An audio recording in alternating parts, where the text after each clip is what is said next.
Long ago, in a huge and beautiful palace in the land of Persia, there lived a kind and lovely young woman named Esther. Esther had smooth, dark hair and a smile that made people feel warm inside. Her parents had died when she was very little, so her wise and loving cousin Mordecai took care of her like his own daughter. They were Jewish people who loved God very much and prayed to him every day. One sunny morning, big news spread across the kingdom. The powerful King Xerxes was looking for a new queen. Messengers went to every city and village, inviting the most beautiful young women to come to the palace. There, they would be cared for with lovely dresses, delicious food, and special perfumes. Esther was chosen to go to the palace. Before she left, Mordecai whispered to her, "Do not tell anyone that you are Jewish, my dear. It will be safer for you." Esther trusted her cousin and promised to keep the secret.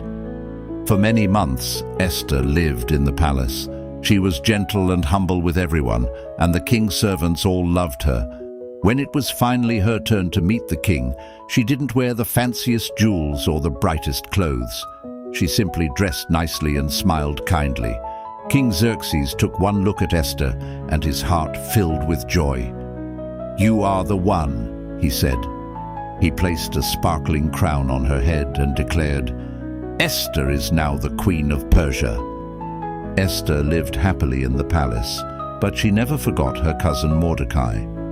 Every day he would sit near the palace gate to hear news about her. Not long after, a proud and grumpy man named Haman became the king's most important helper. Haman loved when people bowed down to him. Everyone bowed, except Mordecai. Mordecai would only bow to God, not to any person. This made Haman very angry. Haman stormed to the king and said, "There is a group of people in your kingdom who do not obey your laws. Let us make a new rule. On a certain day, all of them shall be destroyed." The king, not knowing these were the Jewish people, agreed and signed the law with his royal ring. The news spread quickly. A dark cloud of sadness covered all the Jewish families. When Mordecai heard the terrible news, he tore his clothes and put on sackcloth, a rough, scratchy cloth, as a sign of sadness. He sent an urgent message to Queen Esther. "Esther, you must go to the king and beg him to save our people. Perhaps God made you queen for this very moment." Esther's heart beat fast with fear. No one was allowed to visit the king unless he called for them. If you went without being invited, you could be put to death. She sent a message back to Mordecai, explaining how dangerous it was. Mordecai replied gently but firmly, "Do not think you will escape just because you are in the palace. If you stay quiet, help will come from somewhere else, but you and your family will perish. Who knows? Maybe you were made queen for such a time as this."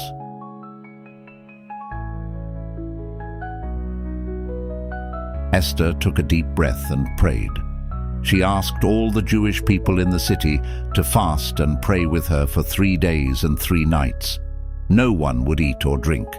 They simply talked to God and asked for courage and wisdom. On the 3rd day, Esther put on her most beautiful royal robes.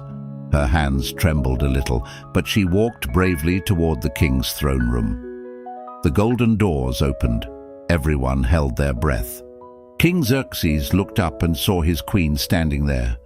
His face softened with love. He held out his golden scepter, a special royal stick, toward her. "Come close, my queen," he said kindly.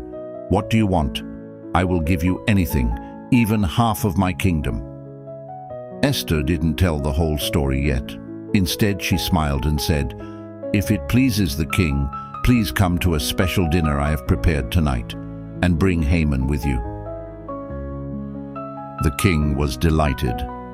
That night at dinner, the king again asked Esther, "What is your wish, my queen?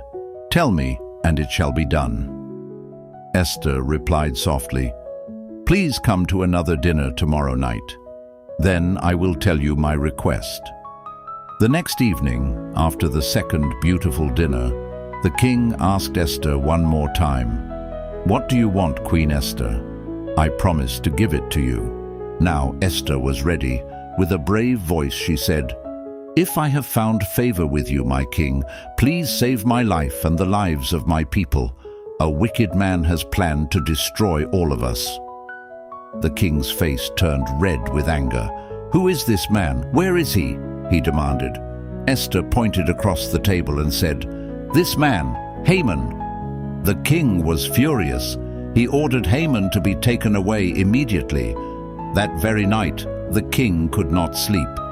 He discovered that Mordecai had once saved his life by reporting 2 bad men who wanted to hurt him. So the king honored Mordecai with new clothes, a horse, and a parade through the city. In the end, the evil law was changed. The Jewish people were allowed to defend themselves, and they were saved. Haman's terrible plan completely failed. Mordecai was given an important job in the palace, and Queen Esther continued to help and protect her people with wisdom and kindness.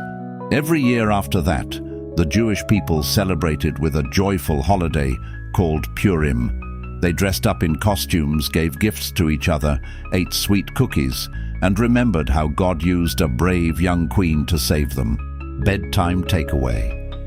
God can use anyone, even a girl who felt small and scared, to do something very important. When you pray and trust Him, He gives you courage. Always remember, you were made for such a time as this.